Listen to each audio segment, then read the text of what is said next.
at the Tandra virginica, and he exposed it to three different novel pollutants: fluoxetine, amphetamine, and my favorite, triclosan or triclosan. You know, you say banana, I say banana.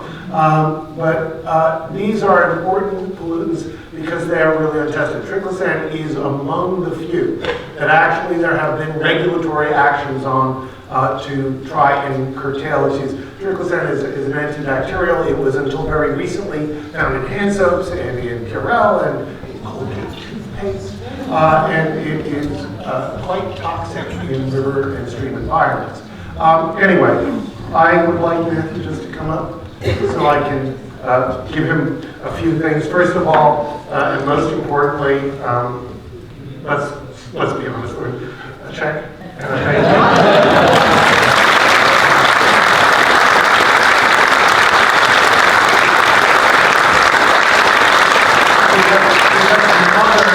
Care more about putting things on their walls, certificate, and because I can never pass up an opportunity for some free advertisement. The Carey Institute hat.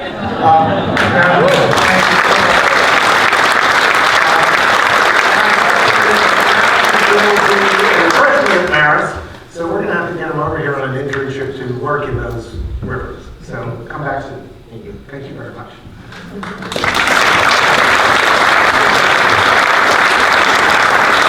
So, I have to find where I wrote something down. Before I launch in, I'm going to have to do this from memory. That would be interesting. Let's see how well I do. Before I launch in, I want to talk about the upcoming Friday nights at the Carey. Now, these are going to be Friday nights at the Carey. We tricked people and did Earth Day on a Saturday night because that was Earth Day. But fundamentally, we do these on Friday. The next one is our very own Shannon Ledoux. Shannon works on mosquitoes, and we thought nothing more appropriate than on July 28th, Friday, July 28th, to be talking about mosquitoes and mosquito-borne disease. And she'll talk about environmental justice in Baltimore, maybe a little bit about the Hudson Valley as well. Following Shannon in August, on the 18th of August, Phil Duffy, who is my counterpart at the Woods Hole Research Center. Woods Hole Research Center, for those of you who don't know it, is a sort of a cognate organization to the Carey, small independent research institute founded by a very distinguished man named George Woodwell. George is one of those sort of fathers of ecosystem science, along with Gene Likens and others.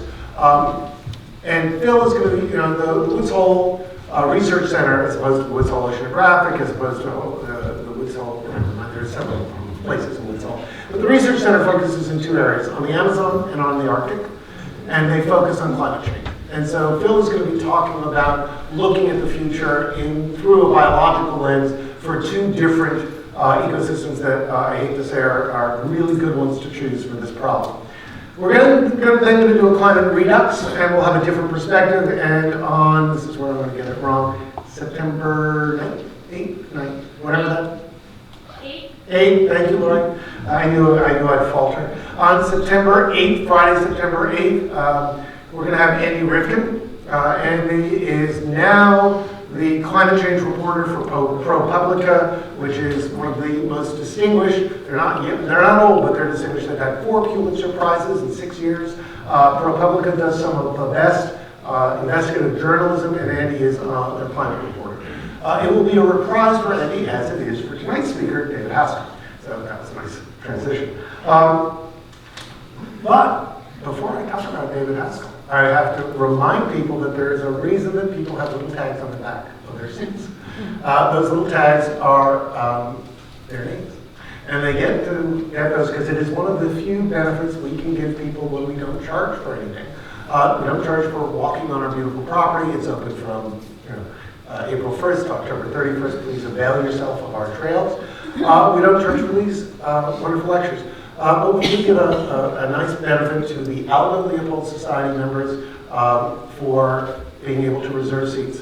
And tonight, because we are full up, it's always a great advertisement. We have people sitting on the aisles to say, if you would like to know more about the Aldo Leopold Society, come talk.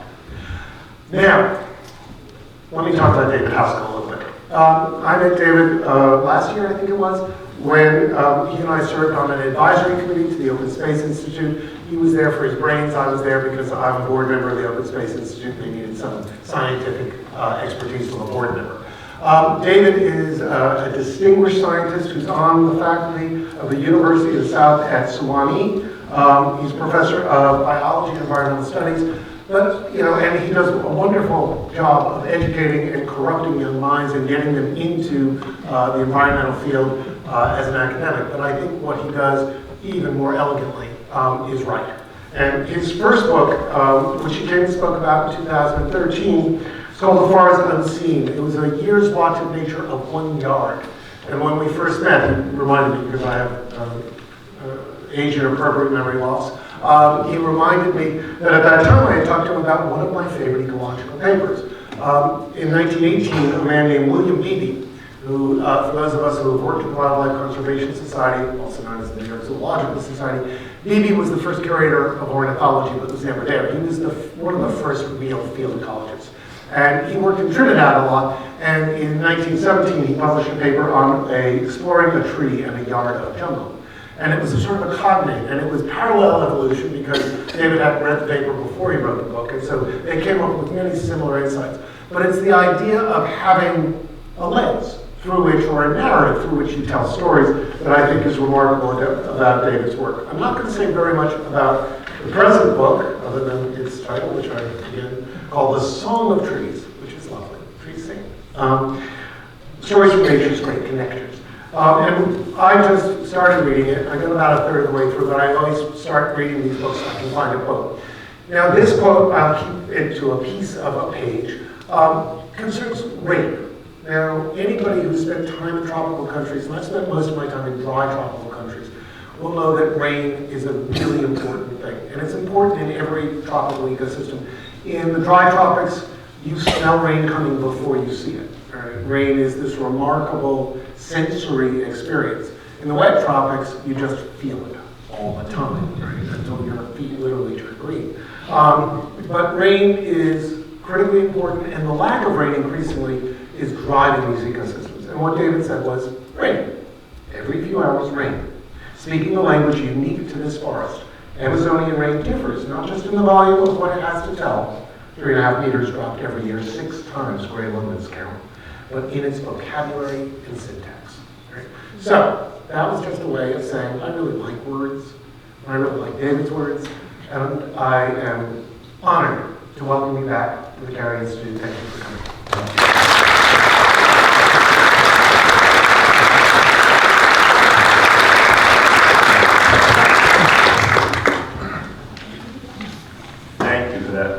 Wonderful introduction. It's a great pleasure to be here again with you. I'm going to talk a little bit about my book, The Songs of Trees. I'll share a few short readings and walk you through some of what I think are some of the themes of this book. Before I do that, I'd like to echo the encouragement that we've heard to get involved with the Institute here, to walk the trails and to show up for events and to show up with the pocketbook as well, to support both the public programming and the research that is extraordinary. It affects the way that we're thinking about ecology all around the world. So this, you're sitting in the heart, the great sort of, listen to the song of this place, the great drum of incredible ideas, meeting here and then meeting the reality of the world through the discipline of hypothesis testing science, and then going out and changing how people are thinking about the world. So you have the privilege of living in the same community or close by to some people who are really literally changing the very nature of ecological thinking. I would add that you're also in a place where you can engage directly with the world in a rather wonderful way. Just in a 20-minute walk around Fern Glen, the pitcher plants are in full bloom right now. If you haven't seen them, you should. There is a barred owl sitting on a low branch, probably still sitting there, waiting for the chipmunks, just sitting right here, waiting to pick them up. The cinnamon ferns are producing their stalks with spores. The veery is singing. Just an extraordinary display of biodiversity, of the particularities of this region, available just down the road here. So I hope you will avail yourself of those opportunities, and I know many of you do, walk the trails and engage in the programs. So my method in my first book and in this subsequent second book has been to go to places in the world and sit down and shut up for a change and try to pay attention. What do I hear at this place? What do I smell? What do I see? And through repeated attention to one particular place, in the first book to just 1 square meter of forest on a mountain hillside in Tennessee. In the second book to particular trees in places around the world. What stories are present in this place? How are people and other species, how are our stories entwined? And how can repeated attention to the particularities, the sensory particularities of place reveal these stories and provide a way to understand them and as a writer to tell those stories and share them. Integrate my sensory experience as an observer with the scientific literature, with conversations with people to share the stories of ecology and evolution and humanity's place in those stories. So what is a tree's song? Well, let's think about human songs. The human song is first a sensory experience. We listen, we hear. It's also the intellectual content of the song. And it's how did those words and the melody, and how did all that come to being? It has a history, it has its own narrative. And then we respond in our own way through our intellect, our emotions, and our senses. And then the song has a life within the community that transcends the particularities of any one singer, of any one listener. And the same is true for trees, of course. We can go outside and listen to the wind in a pine tree compared to a maple tree, or a maple tree in February compared to July. Very different sounds, and those sounds have stories behind them. And those stories have meaning within the community. So a tree song is a place where all the intellectual, the emotional, the sensory are integrated into one experience, into one song. And each chapter of the book comprises stories from a particular tree. There's a tree in the Amazon, one in Manhattan, one in Scotland, in Japan. Each tree is in a quite different place. Some of them are places that seem wild and untouched by humans. That's an illusion. Everywhere is in relation to humans. Either has been for thousands of years because of people living within those forests, or has become so because of the global reach of our pollutants and our industrial activities. Or places where nature seems to be completely absent, like on a city street. But in fact, nature is present there. The city has an ecology. The people there have an ecology, the trees do. So at each place I wanted to attend to particular trees and tell their stories and think about some of the ways in which these stories, despite the superficial differences, share some similarities. So let's start with a tree sound. Here is a sugar maple from Tennessee with a little electronic caliper attached to it. And what this caliper is doing is measuring the diameter of that twig. And so as the twig, as water moves through the twig from the roots to the stem and then out through the twig to the leaf, it's drawn by sunlight. This, of course, is a leaf later in the season. It's not doing much transpiration now.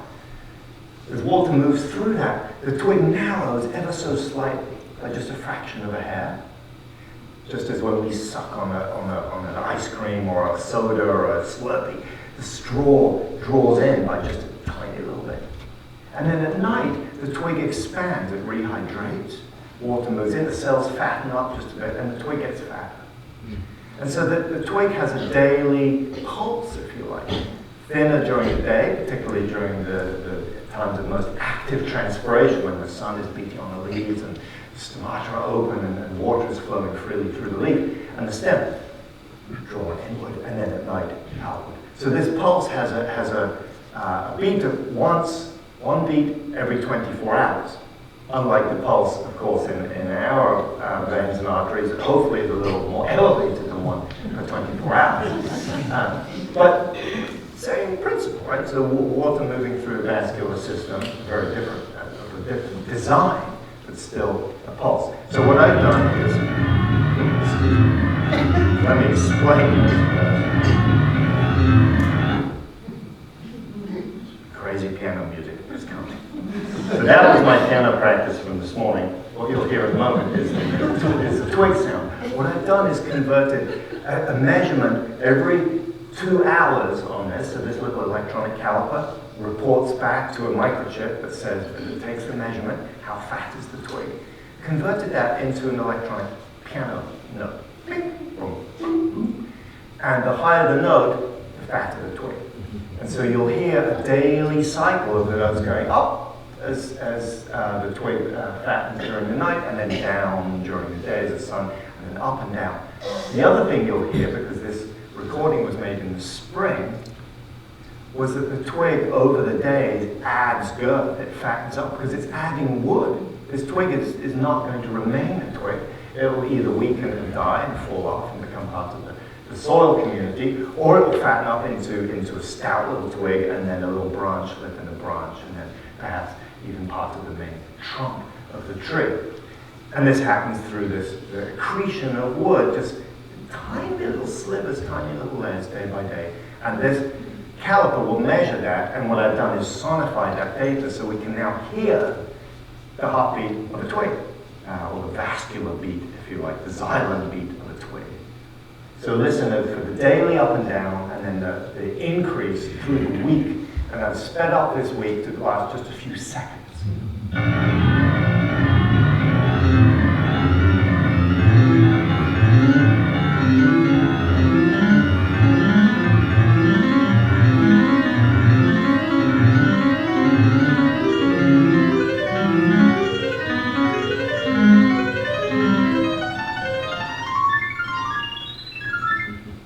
It was scaled to the full width of the piano, so it ends on the very, very high, as you can see. So, this is one way of listening to trees, is through putting instruments on them, like this little caliper, or an instrument to measure ultrasonic emissions within its trunk, or vibrations within the wood, and then converting that into sounds that our ears can detect.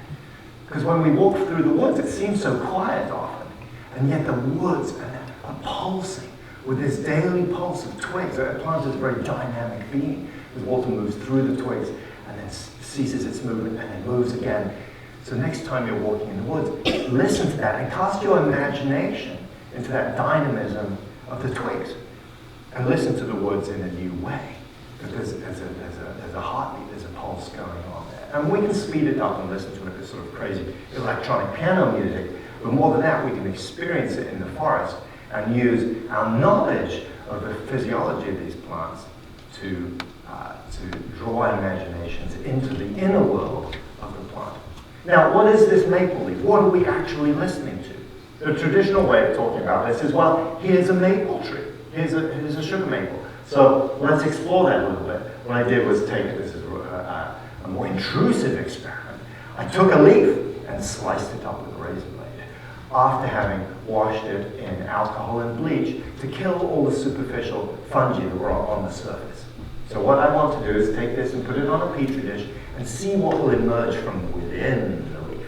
So we've killed all the stuff on the surface. I want to know what's inside there. Put it on the petri dish, wait a few days, and boom, we have the fridge, the unclean fridge from hell. So this is a visual glimpse at the diversity of the fungi that were growing within the leaf. So our biology textbooks have been lying to us, or at least telling half-truths. Those nice diagrams where you have the epidermis, and then the next layer of the cells, the palisade, and the spongy mesophyll, and then the stomata at the bottom. Beautiful, they're all plant cells. Nowhere in those depictions do we have these dozens of fungi that live within the leaf. And this petri dish didn't culture the bacteria, the hundreds of bacterial species or strains, whatever taxonomic term we want to use, to describe them inside the leaf of a common sugar maple. I mean, these sugar maples have been growing in front of lab buildings for decades now, and only just starting to understand what lives within them, let alone within leaves of places that are a little more remote from the technology of modern science. So the leaf is, in fact, not an individual, it's a living community. And these are inconsequential little hijackers. If you remove these so-called endophytes, these creatures that live within the leaf can't protect itself from pathogens, it can't withstand drought really as well. So these are part of the physiology of the leaf. The function of the leaf is a community effort. And we know some of the constituents of that community, but how it all interacts What are the conflicts, the tensions, the cooperators, the cheaters within the system? Very hazy idea about this. But we do know that belief is, just like the human body, a living community. And you can now go to the supermarket, this has been monetized, and get your probiotic drink. It used to be called yogurt, and it was rather cheap. Now it's called probiotics, and it costs a lot more, because you're replenishing your gut flora with this. And, in fact, the place where we imagine ourselves to be most alone, most individual, the texture of our consciousness, is a community effort. If the gut flora of your bacteria changes, if the bacterial community shifts, you feel a little more happy or more depressed. So the texture of our thoughts emerge from a community, not from an individual. So this is the revolution that's happening across biology and ecology and genetics and physiology. We're moving away from an atomistic view of the world, in which we said that the fundamental reality was separate atoms, interaction, that's the story of ecology and evolution, but fundamentally we're alone, we're separate. To a view that says the fundamental reality is we're actually interconnected, and relationship is what produces life. And there is no such thing as alone or an atom within biology. In fact, we call that death. When all those connections are severed, life falls out of existence. Now we can see this in a maple leaf. We can also see it, of course, in the roots. You may know, and the book discusses some of the stories about the way that plants are interconnected below ground with the fungi and so forth to exchange both information and material, just as the human economy exchanges information and material. Plants are doing the same below ground. This is a theme that is more ancient than the plants. So here's a balsam fir, another of the plants that I sat with and wrote about for the book. Some of its cones, and then if we follow this tree down to its roots, and this is a plant growing in Western Ontario, we get to banded iron. So these are layers of chert with rusty iron deposits in between. From 2 billion years ago, when oxygen was first released by the first photosynthesizing organisms, it caused all the iron in the oceans basically to rust and fall down to the bottom and leave these great rusty deposits. It's a signature of that age about 2 billion years ago. These are Paleo-Indian artifacts. The chert here, which is silicate, it's the same material as glass, more or less, with some impurities. And the glass is very sharp. So these are flakes and edges that the first colonists of North America, to this part of Ontario at least, were using to clean skins and to hunt them and so on. The formation is called the gunflint, because then when Europeans arrived much, much later, of course, and wanted to have flints for guns, if you run this flint across the steel, it makes a shower of sparks and produces a gun flint that allows you to shoot your gun. So the whole formation is named for this chert. Well, located within these are the oldest known fossils of life anywhere in the universe. Now, it turns out there are some Australian fossils that are a little older now, but for many decades, these were the oldest known fossiliferous signature of life anywhere. And you go to this site, is there a shrine that says this is where your great-great-great-great-grandparents are from? This is where it all started. Here is the first sign. No. I mean, you can buy marshmallows and Coke and so forth at the state park, but we're not so good at celebrating the great geological events, the great geological narrative of life. The important thing here that I want to, these fossils are important for many reasons. What's interesting is that they're already networked. They didn't exist as separate little individuals. They were in community already. And those communities still live on as stromatolites in some parts of the world. You separate the particular microbes from one another and they die. And so right from the get-go, it seems that life was networked. And now the models of the chemical origin of life are now also network models. When I was an undergraduate, the holy grail was finding the molecule that would be self-replicating. So the self is a fundamental unit, and life is defined as a process that replicates the self. And there are some RNA molecules that do that. They fold on themselves and produce a copy of themselves, so it's a sort of photocopy process. Now there are models that are networked, and what do I mean by that? Molecule A doesn't recreate molecule A, it produces molecule B. Then B produces C, and then C produces A. And those networks outcompete self-replicating molecules in the test tube, in the Darwinian contest, and in mathematical models. And what persists, what evolves in that system is not A or B or C. Those are temporary manifestations of a much larger process, the network. A might change to B sometime, or an extra little loop from B to B prime, and C may go off to E and then loop back to A. What evolves, what persists through time, are the network of relationships, not any particular self within it. So a set of relationships is the fundamental nature of life, if those models are indeed correct. And certainly, if we attend to trees or even to our own bodies, we learn that indeed the network is the fundamental nature of life. And life isn't just network, it is network. That's the shift in perspective. And the study of those connections is the study of life, rather than the study of the individuals, which ultimately are illusory and stand ahead of the relationships that are the things that persist through time. So, part of the theme of the book is to share some of those stories of networks as they manifest in the ecology and physiology of trees. The other part is to talk about humans' place within those networks. With every tree that you go to around the world, you will, just sitting with it for a few hours, you will realize very quickly it is connected to us, often in multiple ways, at multiple different levels. And I'll give you a few examples of this. The first is a way in which these connections sustain our life physically. This is from the Middle East. This is the Damascus Gate around in Jerusalem. So around the old city of Jerusalem. And here is one of the branches of the olive tree that I sat with there. I went to again and again and talked to Palestinians, talked to Israelis about how the olive was being cultivated, what the history of olive is in the region, and then went to the scientific literature to understand olive in the region just a little more deeply. Olives were domesticated about 6,500 years ago. And that domestication event allowed people to live in places they hadn't lived before, particularly in arid environments.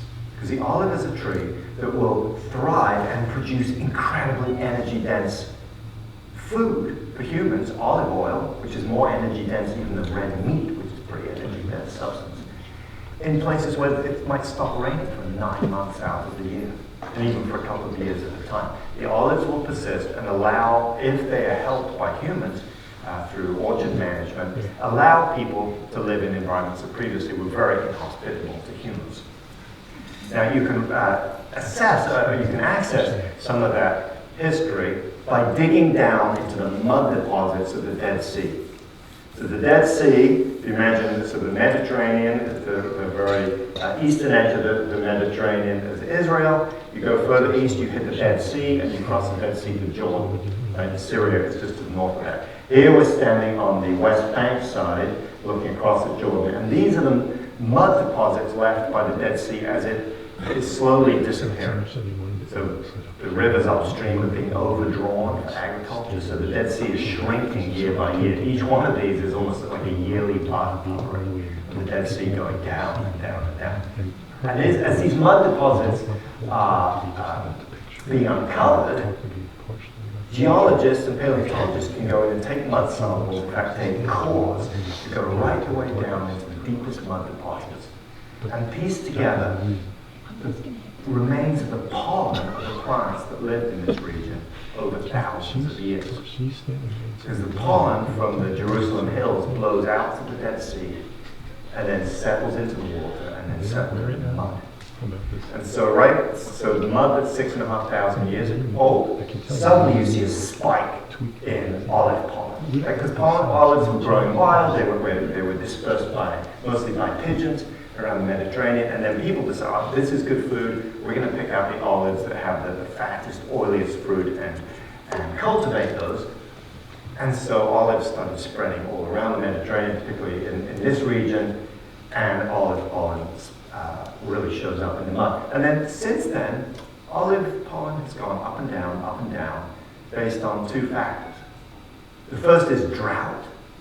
When the rains stop in the Mediterranean, olives tend to drop out of the pollen record. And when the rains really stop, say there's a 100-year drought, almost all of the plant pollen drops out of the record, because the region tips from a sort of semi-arid climate to desert. And what happens in the archaeological record at exactly that time? Famine, and then the disappearance of entire civilizations in a few years. And so you can track the paleobotany of the region, if you like, or the archaeological botany of the region, with the record of human civilizations in the country. For example, the end of the Bronze Age, the collapse of civilization and mass starvation that coincided with a big drought.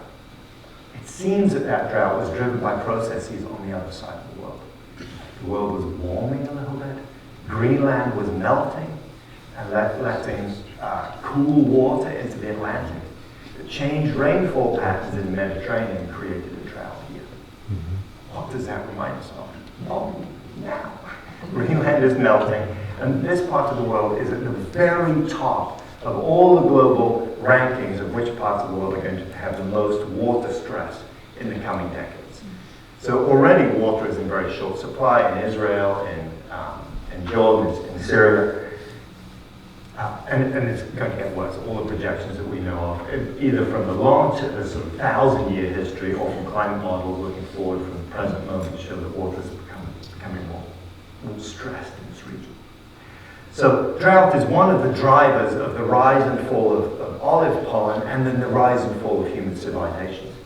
The other is peace and war. There were times when things were very dry, and yet there was lots of pollen. What was happening then? People were irrigating the land. They were living in peace and using human technology, whether it was stone culverts or big cisterns, and these days piping, plastic piping, metal piping, to move water around and to produce food from the land, even in times of quite severe drought. So we're not complete victims and little corks bobbing on the fate of rainfall in the Mediterranean. People have renegotiated those rules. For example, when the Romans moved into the region, they moved in at a time of pretty good rainfall, and then there were droughts in there. And yet olive persisted all the way through that, because they were good at imposing their will on people, and through that, manipulating water flows. So it was a time of imposed peace. It wasn't a time of great justice, but it was a time of relative peace in which water could flow and agriculture could thrive in the region. Then there were good times when there were lots of rain, but there was hardly any olive, because people were at war. People were being taken off into captivity, invasions were happening from one side or another, and so people couldn't work the land, couldn't work their olive groves, so even though the weather was conducive to fruitful life there, it couldn't happen because of the war. And so you've got these twin factors of drought, which is, until recently, was mostly not driven by human causes, and then a war and peace. So these two things, of course, are both pinching the region now. Increasing drought, and then, of course, ongoing conflict.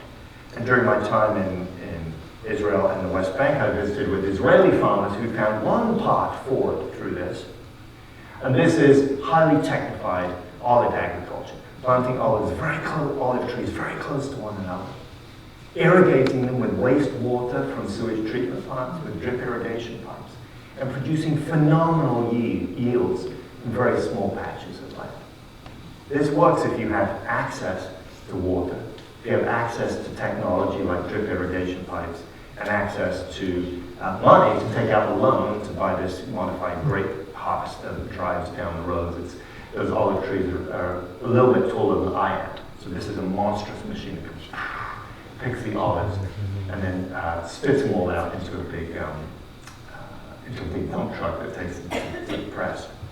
And this is a kind of agriculture that Israelis have been promoting and using in Israel for years. And at first, people laughed at Israeli scientists and horticulturalists saying, "You're growing olives? We grow grapes? You're crazy, why would you do that?" And now, in California, in Spain, in Australia, people are growing olives in exactly this way, because water is becoming a more limiting resource in many places.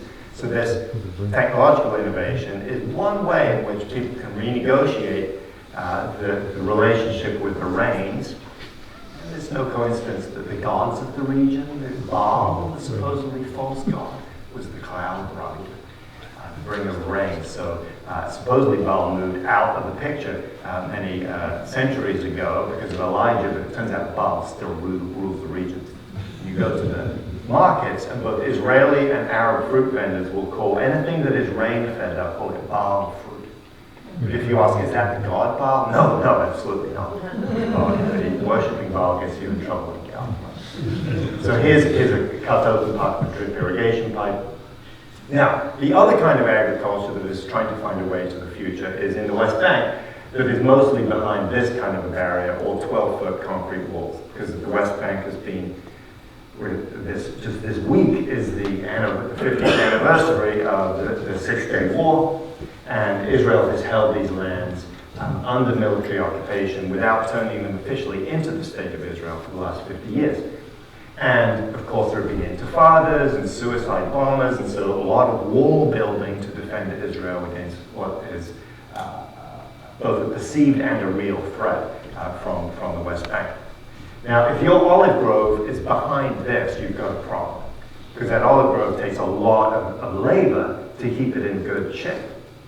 And so here's a Palestinian farmer that I met who used to run tractors and have great big hoppers back at the farm and huge steel tanks to hold the enormous amount of olive oil he was getting from his field. Now, because his land is behind the separation barrier, the security barrier, this is his entire annual harvest, and he's down to a donkey.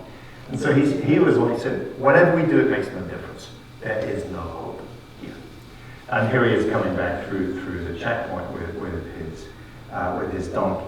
However, there is some hope.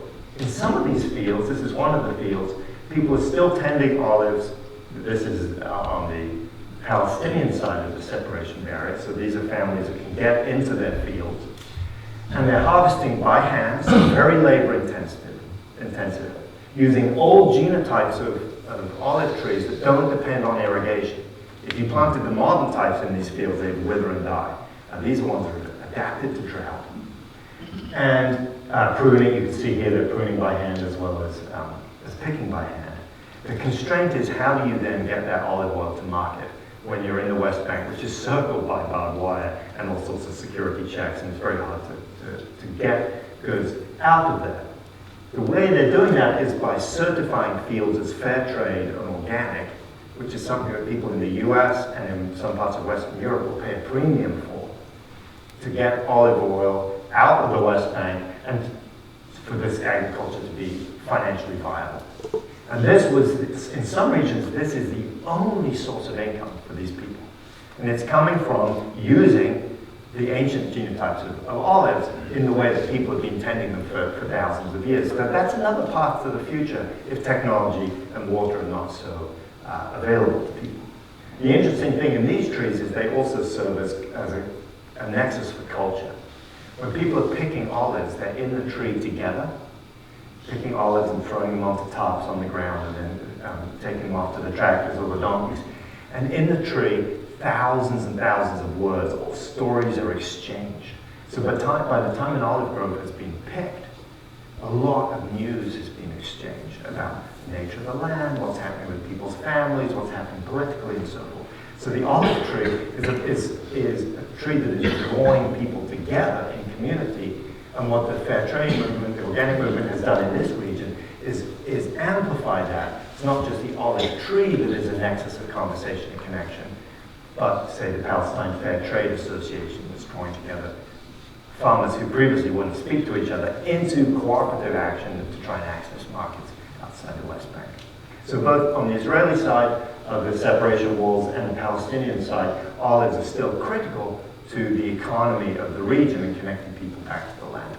So I don't presume, of course, to present any solution in these. The solution to the conflict has many roots that are hard to figure out how to work through. But the solution has to involve viable agriculture on the land, as it has for the last 6,000 years, and the olive tree is a path to that. And of course, it's been recognized in all the Abrahamic religions. The olive tree is central. The Christ means anointed one. You don't get anointed with canola oil. You get anointed with olive oil, not. And that's not a symbol. It's a lived reality that this is the tree that gives you life, not as a metaphor, as a lived reality. And the same thing, of course, within Judaism and in the Quran. Olive and the light from olives in the temple and people's houses is a symbol of life coming in unexpected, miraculous ways from the land. So the light in the temple is a miracle. But so if you're walking these fields in the middle of summer, it seems extraordinary that any plant could be alive in such dry, hot conditions. And yet, there is a plant that's not just alive, but it's feeding a whole village through its productivity. So it really does seem to be a living miracle. Of course, it's a miracle that happens through the particularities of plant physiology and the growth of roots, rather than any supernatural miracles that we're aware of, at least in this region. So that's one way in which we're deeply connected to plants. There are other ways, of course, and just picking up a book reveals some of those to us. So when you read pages on a book, you're connecting your mind to somebody else's across space and time. That's a pretty cool invention of life. So far, Homo sapiens is the only species who've been able to do that. When you're reading, say, a poet who's been long dead, you're actually reading their mind even though they're dead. How does that work? It works with the help of trees. There's a song of trees. When you hear the paper crinkling and so forth, people's minds are connected. Culture is fashioned partly in relationship to trees. When you listen to music, what is it that's vibrating under the musician's hand? It's wood. And what is that wood? It's a particular timbered memory of a place. So wood has connected us through literature, through music. And wood was there right at the beginning. What turned us human? Fire. Where do we get fire? Partly from grass, but mostly from gathering woody material. We gather it into a fire, we cook food on it, so we release nutrients, allowing our teeth to become small and our brains to become large. And when you play the sound of a crackling fire to people, our blood pressure drops. And our conversation turns from the everyday to the realm of the imagination. So we formed our culture, our very nature as people, with the help of trees. And that continues to the modern day. We're in a building that's held up by wood. How did we get from one continent to another? Mostly at first in wooden boats. So many of those great cultural transformations and cultural turning points for humanity happened only because we were in relationship to trees. And that continues to the present day, of course. Every time we turn the lights on, we're connecting to fossiliferous trees by burning coal. So here's another of the trees, and another peculiar tree sound. This is 10,000-year-old hazelnut. I'm opening an archaeological bag.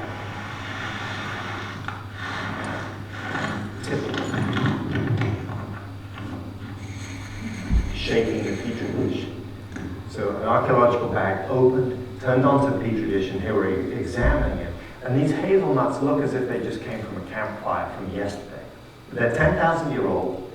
They're the remnants of the dinner of some of the first colonists of Northern Europe after the last ice age.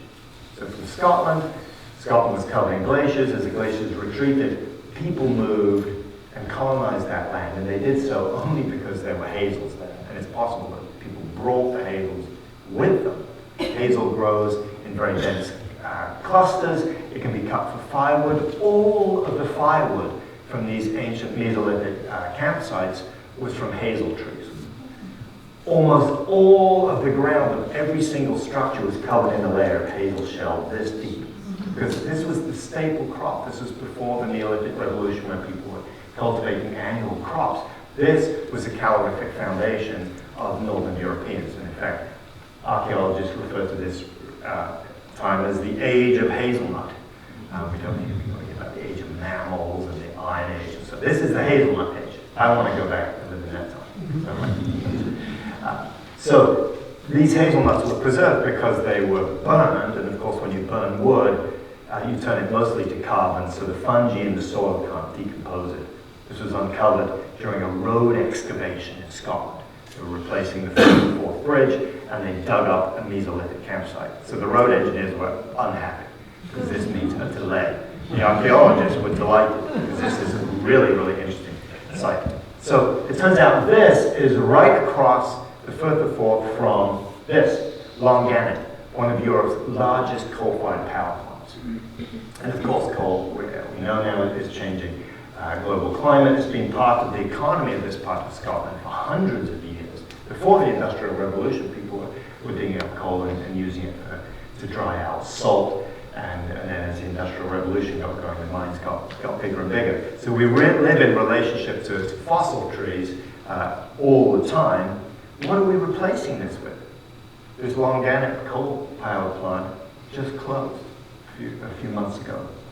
What it's being replaced with is this, wood from the southeastern United States. These are existing and proposed pellet plants around the southeastern US that turn trees into little pellets that can be loaded up and then shipped across the Atlantic to the UK and to other parts of Northern Europe to be burned instead of coal as a green fuel, a supposed green fuel. It's a green fuel, so it gets subsidies from the UK government and from the EU. How Brexit will affect that, we have no idea. I think Scotland and the UK will be back to pay burning hazelnut pretty soon.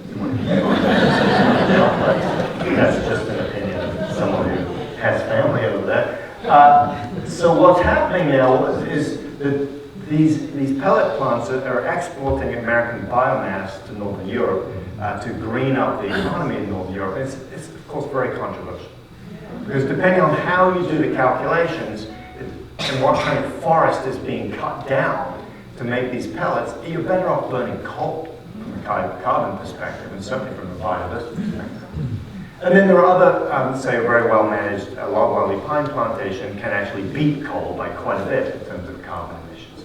So the particularities of how each forest grows determines whether this actually is greener or less green than burning coal. Unfortunately, the decisions about all of this are being made in Brussels and in London by people who often have never set foot in any of these forests. So part of the solution to these thorny environmental problems, where the answer is often, it depends, right, on particularities of forestry practices, is some lived experience. It's not just the scientific data that emerges from these forests, and that scientific data is quite limited. It's actually coming over and meeting people. And the same thing applies to us when we're using biodiesel that's been made out of palm oil that was came from Southeast Asia, from some of the remnant lost patches of rainforest converted into palm oil plantations. Our actions, supposed green actions, are having consequences on the other side of the world, and the distance between action and effect, cause and effect, action and consequence, is so large that we've lost any sensory connection, any human connection. We've transcended the biological network in some way, and therefore are likely to make very poor decisions. We're in a networked world, and we choose to sever our connections, our sensory connections, to most of the information within that network. We're not going to proceed in a very fruitful or just way. And so we live in relation to trees in hidden ways as well, through our light switches and through our energy policies. We also live in trees, in relation to trees, in ways that are quite subtle, but I think quite important. So let me take you from Scotland now to New York, and this is a part of the New York just down the road from here in Manhattan. This is on 86th and Broadway, a very busy street corner, as you can see. The Banana Republic is coming, maybe it's already arrived in the US. This is a Callery pear, also known as a Bradford pear, a tree that gets very little respect horticulturally these days. It's known as a trash tree. In the southeastern United States, it's an invasion. In Tennessee, a lot of old fields and roadside ditches are just choked with Callery pear seedlings coming through. And they're no longer planted in Manhattan because they tend to break during ice storms. So I sat with this tree over many years in all sorts of weather and tried to discern what was happening. Now, of course, in cities, trees save on air conditioning costs. In Manhattan, it's $11 million a year of saved air conditioning costs because the trees are cooling the streets. If you go under this tree at night, say at 2 a.m. in July, put your hand on the sidewalk, it's cool. You walk 15 feet away from where there was shade under that tree and put your hand on the sidewalk, say over here, or further down the street where there are no trees, it feels like someone has left a radiator on. Because it's a sort of about 80 degrees Fahrenheit. It's re-emitting all that heat that it absorbed back in the day. So everyone around is in an apartment stifling with heat, and someone has left a million electric radiators running in the street outside. So trees cool the fevered brow of the city, if you like. They also clean the air. All these leaves, and with calorie pair, the leaves actually detoxify pollutants. Some of those genes have been transferred over into bacteria. So every breath that we take in the city is connected to this tree. The inside of our lungs are connected to the trees. The other thing, though, is it affects our sensory experience of the city. And the city's vibrations, the city's sound, also become part of the tree. So we have a reciprocal relationship with trees at a level that's much more subtle and I think quite important. Let me just play you an example of this and then read a short little passage from the book to illustrate this. So what you're going to hear is the sound of a microphone that is pressed onto the bark of the tree. It's called a little accelerometer. And what it does is it records vibrations in the solid surface rather than in the air. So sound, of course, if I tap the word here, that sound comes through the air to my ears and to your ears, but it also travels in pressure waves through the solid. And you can put a sensor onto the wood or onto any solid surface and record those vibrations, ignoring what's in air.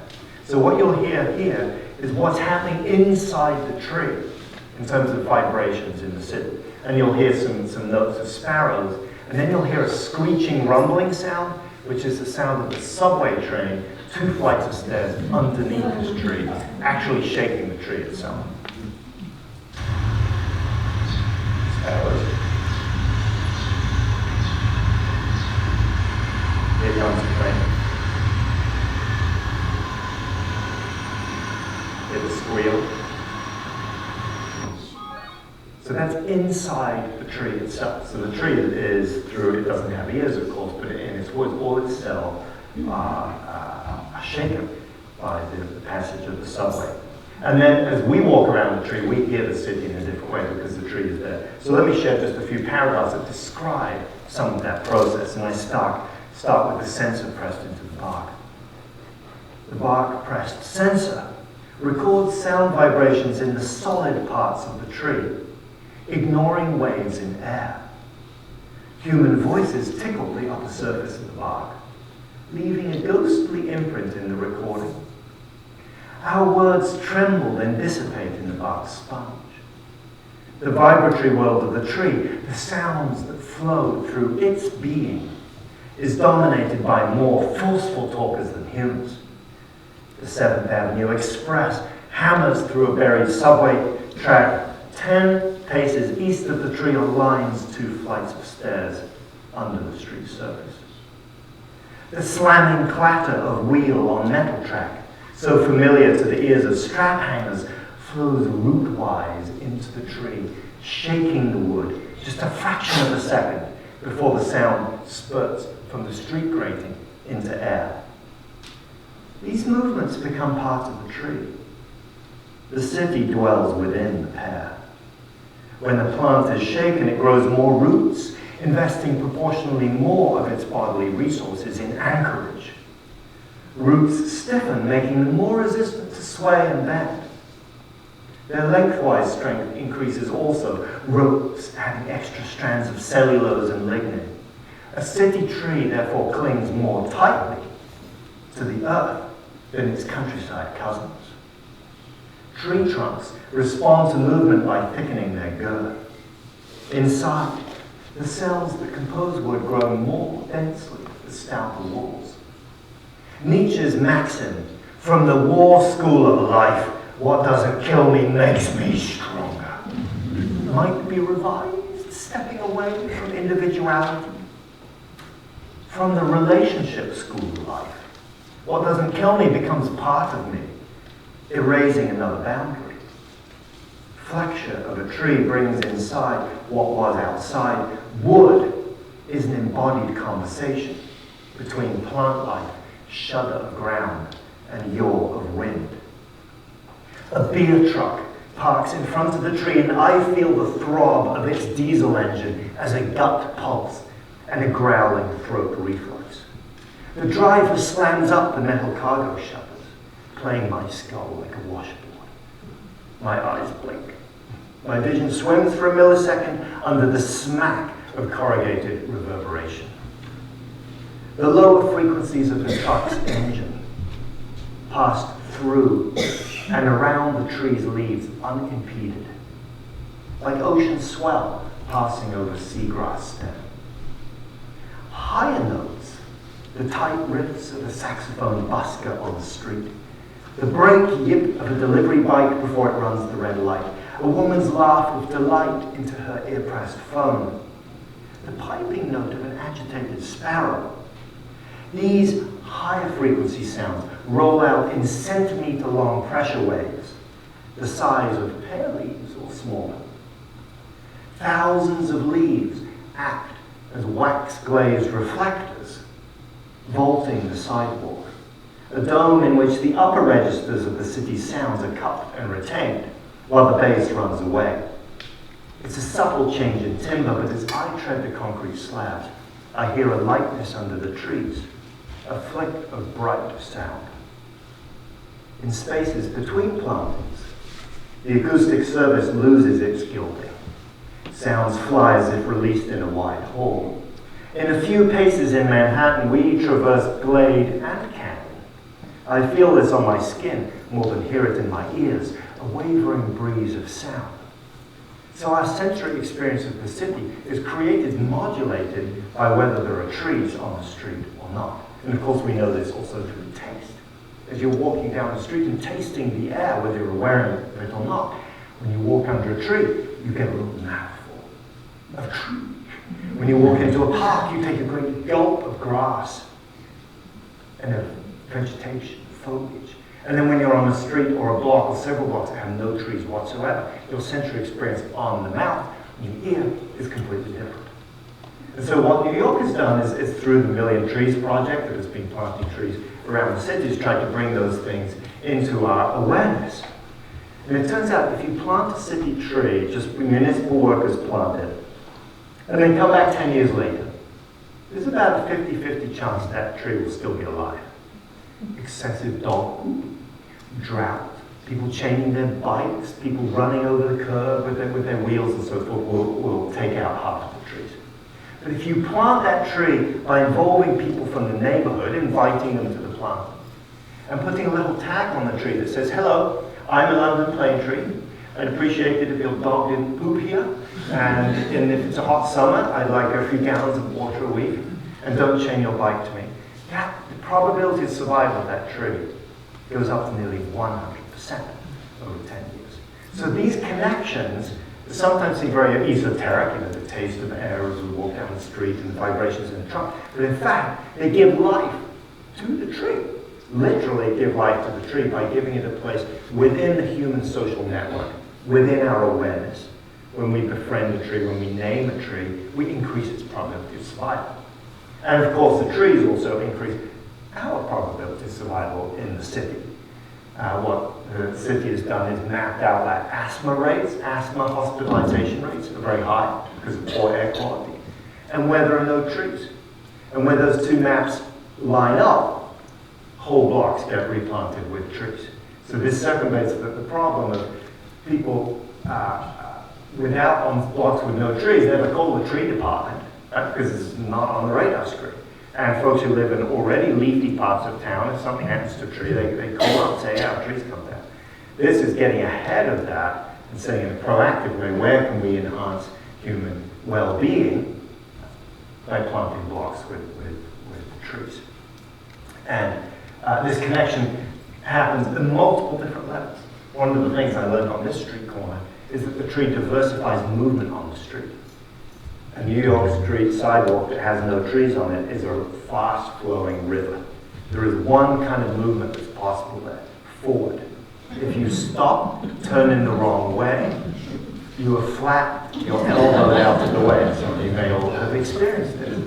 On a city street with trees along the side, you've got pools and eddies, just as a river with blockages along the side will have pools and eddies. And what do people do? They slip out of the main flow to talk on the phone or have a cigarette or chat with someone. And these are spaces that are not randomly distributed by race or gender. In the years that I spent watching this tree, I've yet to see a white male step out into the edge. I'm the only one I know that's sat there with my notebook and so forth. And that's a particularity of this street corner. Some other street corner there'd be another some gender and racial and socioeconomic dynamic happening. But what is possible on the street with trees on it is more expansive, is more diverse than a city street with no trees whatsoever. And so it helps our lungs, of course, it changes our sensory experience, but it also changes the social dynamics of humans, even when we're not really aware of, oh, this is a calorie tree and the tree is doing this and that. It's expanding the choreographic and social possibilities within and on a city street. So the last theme in the book, and I'll mention this just briefly and then take some questions, is the question of a route for our ethics. So my claim in this book and in the previous book is that we should think of ourselves as Darwin encourages us to, as biological creatures. Evolved, just like any other creature. Our body is as old growth as a great redwood tree out in California or in Oregon. We belong here just as much as any other creature. And that's not what we've been taught by many of our philosophical traditions that say there's a divide. Most of the community of life is here and humans are over here, either because we have some God-given special status or we've developed enough technology and so on that there's a great big gulf. And within the environmental community, this divide is also present. The belief that somehow the world will be better off without us. That somehow we've transcended our natural state and become a plague on the earth. And so there's a separation there. Nature is over here, humans are over here. And we see that in the laws that govern cities and wilderness areas and so forth. There's the notion that nature is somewhere else and it doesn't have humans in it. What if we eliminated that separation? Where then would we base our ethics? Does a tree have ethics? If so, what is that ethic? Does a woodlouse or a turtle have a system of ethics? How could we ponder that question? And what does that relate? How does that relate to our own situation? So, my proposal in this book is that through experience of the network of life, lived experience of trees, of conversation with other people who know particular neighborhoods or particular forests or prairies very well, through those extended conversations, we can come to know that place in a way that integrates multiple ways: intellectual, emotional, sensory, social. And that manifests then in a sense of beauty or brokenness, ugliness, and then perhaps a sense of what is right or wrong. And this is a very old philosophical move, of course, to look for what is truly beautiful in the world and to say that is then what is good. And what is profoundly ugly in the world, that is what we need to turn away from. And how do we do that within an ecological context? We can do that on a very superficial way, just show up to a new ecosystem, say, hey, this looks pretty, this looks ugly. Well, that's a very shallow sense of beauty. But through 70 years of life in a particular forest, and conversation with other people who have other experiences, environmentalists, loggers, paper makers, hikers, birders, all these different people's experiences, and then the experience of the termite and the woodlouse and the tree as best we can discern them. Integrate all of these into a sense of beauty.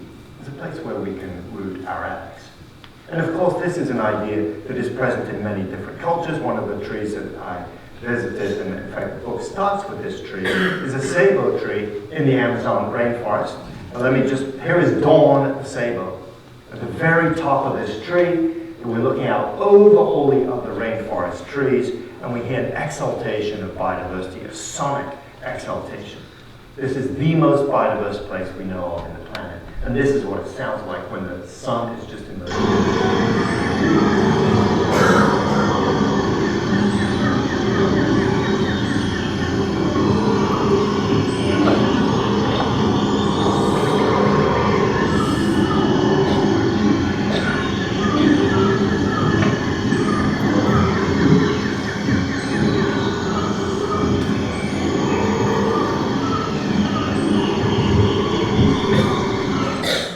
So we're hearing monkeys, we're hearing insects, we're hearing birds, we're hearing the sound of wind in leaves. There are more species in 1 hectare of forest here than in tree species than in all of North America. 9 species of wild primate, hundreds of species of bird per hectare. So this is an extraordinarily biodiverse place. It's had people living in it for thousands of years, particularly the Warani. And this tree is at the center of their creation story, and at the center of their understanding of what is right and wrong in the world. That is not based on an abstract notion that's coming from scripture or from a philosophy seminar room, but is coming from the experience of what this tree is, as understood through thousands of years of culture in the region, and then lived experience with the tree. And that manifests in a sense of beauty, and in the sense of what is right for this forest. The forest, here are some of the bromeliads, 50,000 gallons of water per acre. So the tree is also sky lake because of the amount of water retained in these plants. It's so humid that mosses take flight. And underneath all of this are tens, maybe hundreds of billions of dollars worth of oil. And so these are questions that are not just abstractions. It's like, where do we root our ethic? And how do we live in relation to the forest? Climbing up that sago tree late at night, you can hear the oil drilling rigs off in the distance, even though it's one of the more remote places in the Amazon. And how are people responding to this? Well, the Warani and the Quechua are responding by taking their understanding of ecological networks, of humans' place within those networks, and of how beautiful they are, taking that to the capital cities and saying, we want this in the country's constitution. And in Ecuador, they've succeeded. The nature and forests and rivers have rights assigned to them within the Constitution now. How and whether that will be applied to control or guide oil exploration, we don't know. But they've certainly made that, taken their ideas that are all about forest networks and the beauty of those networks and taken them to the heart of the politics and the political economy of their countries. So I conclude with an invitation to you, and that invitation is to find your tree. And to commit over the next few weeks, maybe a few months, to just return again and again to a particular tree. With nothing but an open, enthusiastic openness of the senses and some curiosity. Leave behind any expectation, I'm going to learn a lot of ecology, or I'm going to find sacrament or enlightenment here. No, I'm just going to show up to this tree, whether or not I feel like it on that particular day. And just attend for a little bit, smell it, feel its texture. Listen to it, watch the quality of the light, listen to the soundscape, and see where those stories take us. And through that repeated attention, I can guarantee that the ecological and the cultural stories will open up. And I know many of you have practices like this, so I take this as an encouragement to continue and to deepen those practices. And now in this world where we are bombarded continually by propaganda, by manipulations, by supposed post-truth, we need more than ever live direct sensory experience of the world as an antidote to those who would control us, and they control us best when we're most ignorant.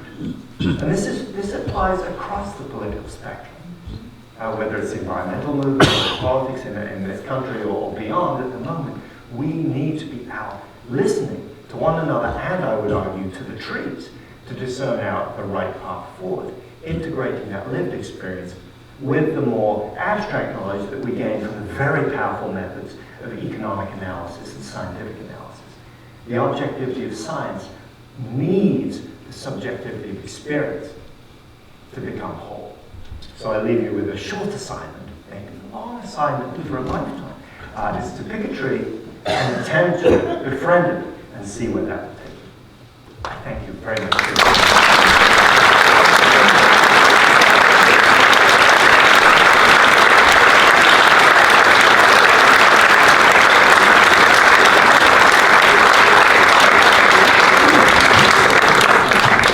I would be delighted to take any questions or comments.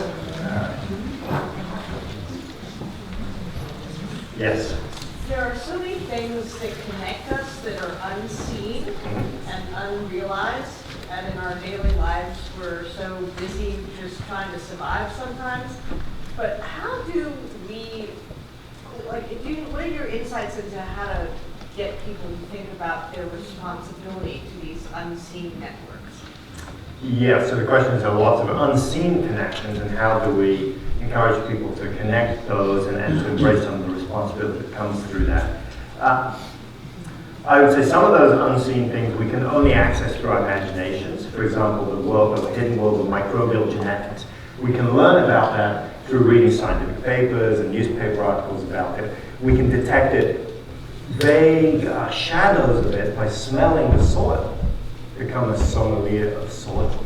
Right? Just within a 10-minute walk of here, there are dozens of different soil smells that indicate things about the microbial community, the fungal community, and the soil substrate that the plants are growing in. So through sensory action and through the action of imagination, we can grasp those. And no one person can grasp all of that. We have to shut up our senses to function, right, to focus.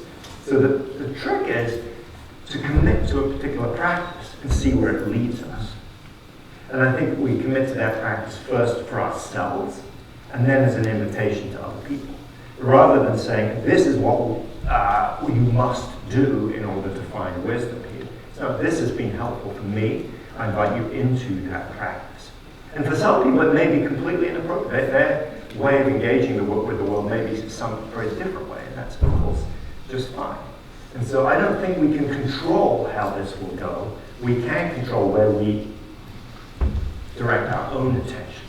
How much do we decide that we're going to control it ourselves versus let other people control it? And of course, that's the big issue in the media of our age, is that we live in a world that is becoming more and more saturated by extremely well-designed pieces of software that are designed to take our attention from us when we would probably choose to put it somewhere else. But in that moment, we are manipulated through our senses and through our psychology to attend to something. Say an exciting news story or an exciting little thing on social media and so forth. And guess what's coming along the side of that? Some commercial messages and all the rest of the advertising. And so there's a whole field of design, of course, about how to grab and hold people's attention when they wouldn't otherwise give it to you. And we live more and more in a place where we're challenged to we can turn our backs entirely on that, or we can engage in that world and say, I engage in this world, but I want to be in control. I want to be thoughtful about when I'm turning this on, when I'm turning it off. And I also want to pay attention to the trees that have not been designed to attract our attention. We have to decide we're going to do that. A tree's design, through natural selection, is to be concerned about its own community and its relations to others and seed dispersal and acquiring nutrients and so forth. So it doesn't have a legion of psychologists and media design people drawing our attention away from us the way almost everything that comes on the screen does have behind it now. Yes? I just wanted to say that in old Russia, a man obviously was important and had a lot of land. One of the values was for a man to go out and count the number of trees on his land. And we never say that. It's not the number of acres, it's the number of trees on the land.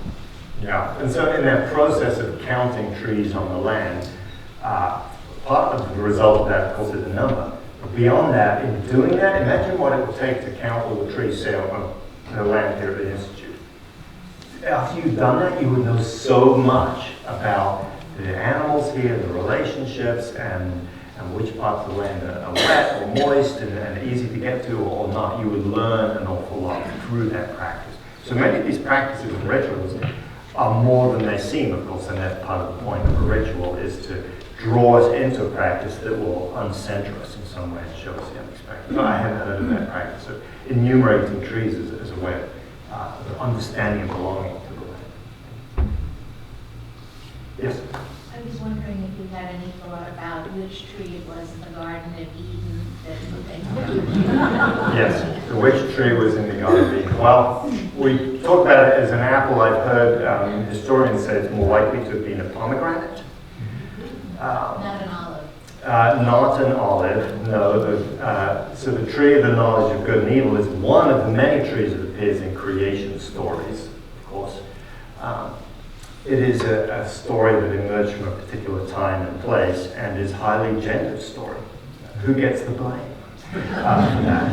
And who wrote that? And what was their intent in writing that? And those are the stories. So it seems to be partly about the tree, but also partly about people suggesting a certain way to think about our relation to one another. The Norse have this Yggdrasil tree that connects the below ground to the above ground world. So and it's the axis mundi, the center around which the rest of the world rotates.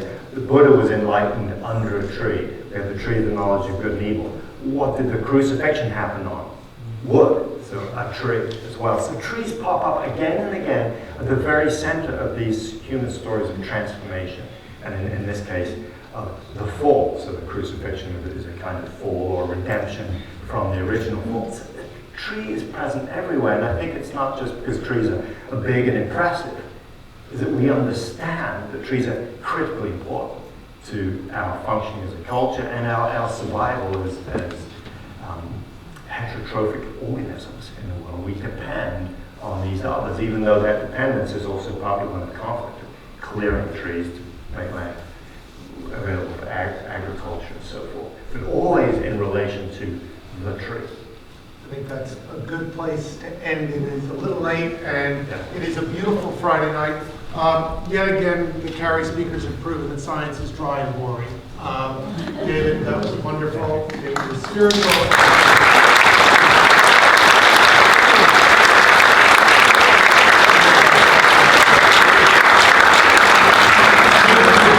Books, and if you don't have one, you can purchase one because Merit Bookstore brought some up at the lobby on your way out. Thank you all for coming and enjoy the weekend.